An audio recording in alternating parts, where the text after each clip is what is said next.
চিরদিন তোর দরজা খুলে থাকিস, অবাদানা গোনার হিসেব কেন রাখিস? আসসালামু আলাইকুম, আমি মোহাম্মদ শরীফ মিয়া, পড়াশোনা করছি ভারতের উত্তরপ্রদেশের নয়ডা ইন্টারন্যাশনাল ইউনিভার্সিটিতে। তো আমার ডিপার্টমেন্ট হচ্ছে কম্পিউটার সায়েন্স অ্যান্ড ইঞ্জিনিয়ারিং। আমি বর্তমানে দ্বিতীয় সেমিস্টারে অধ্যয়নরত আছি। তো আমার ইউনিভার্সিটি সম্পর্কে বলতে গেলে অনেক কিছু বলা লাগে, তো আমি বেশি কিছু বলবো না, ছোট্ট করে একটু উদাহরণ দেওয়ার চেষ্টা করব।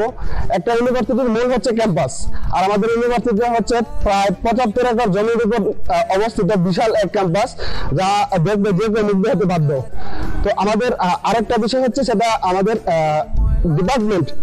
আমাদের এখানে প্রায় সকল ধরনের ডিপার্টমেন্ট রয়েছে এবং কি স্যারদের ব্যবহার আমাকে মুগ্ধ করেছে।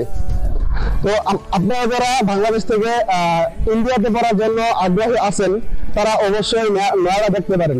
সহজে আমার সালাম, আসসালামু আলাইকুম। তোকে আলোর আলপিন দিতে পারি।